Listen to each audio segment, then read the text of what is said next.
இல்லை, பாரதிய ஜனதா கட்சி தேசிய ஜனநாயக கூட்டணிக்கு வராத கட்சிகளை எல்லாம் மறைமுகமாக பல்வேறு உத்திகளை கையாண்டு மிரட்டி வருகிறது.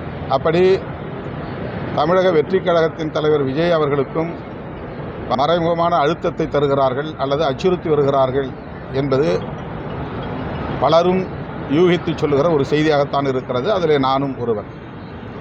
அந்த அளவுக்கு விஜய் அவர்களுக்கான நெருக்கடியை பாஜக தருகிறது என்பதை யாரும் மறுத்துவிட முடியாது.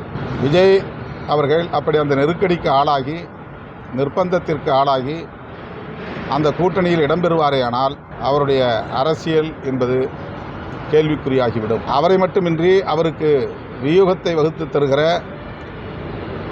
குறிப்பான சில நபர்களையும் பாஜக விசாரணை என்கிற பெயரில் அச்சுறுத்துவதாக தகவல்கள் வந்திருக்கின்றன.